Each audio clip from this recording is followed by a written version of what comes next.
இப்போ நம்ம வெளியே வேலைக்கு போனால் சம்பளம் வாங்குவோம். ம். அப்போ மாசமான முடிஞ்சிரும். ஆனால் இது அப்படி இல்லைல்ல. ம். எப்பவுமே பொருள் எங்கள் கையிலேயே இருக்கிற மாதிரி தான். பேருங்கம்மா? கலாமணிங்க சார். காளாமணி. சரிம்மா. நீங்க வந்து செம்பரி ஆடு வளர்த்துட்டு இருக்கீங்க. ஆமாம். செம்பரி ஆடுல வந்து என்னென்ன மாரி நோய் பிரச்சனைகள் வருதும்மா?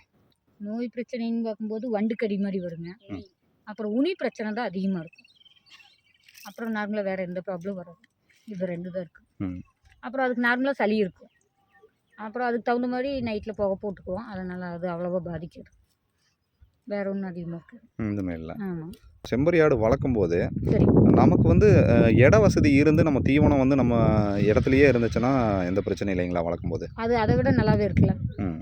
இதை விடவே பெட்டராக வளர்த்தலாம். ம். ஆனால் எங்களுக்கு அந்த அளவுக்கு வசதி வாய்ப்பு இல்லைங்க. ம்.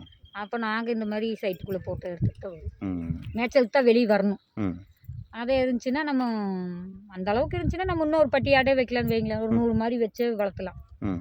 ஆனால் இதில் நல்லா லாபம் இருக்கிறங்கிறத இதையெல்லாம் பண்ணுறோம். எவ்வளோ லாபம் இருக்குங்க?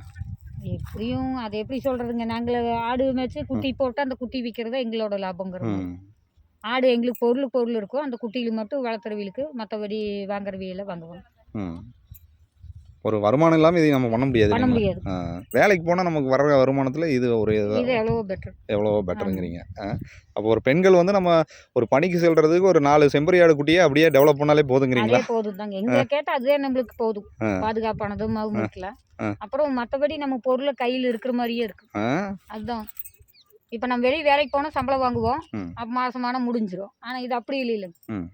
எப்பவுமே பொருள் எங்கள் கையிலேயே இருக்கிற மாதிரி தான். உங்க கையிலேயே இருக்கும். ஆமாம். ஆடு அப்படியே ரொட்டேஷனாக நீங்கள் வித்துட்டே இருப்பீங்க. அதே தான். எத்தனை ஆண்டுகள் இது பண்ணிட்டு இருக்கீங்க? இப்போ வந்து ஒரு 4 வருஷம் தாச்சு. 4 ஆண்டுகள்லயே நீங்கள் ஒரு 41 ஆடுகள் வரைக்கும் நீங்கள் கொண்டு வந்திருக்கீங்க ஆமாம். இல்லைங்கம்மா? நன்றிம்மா.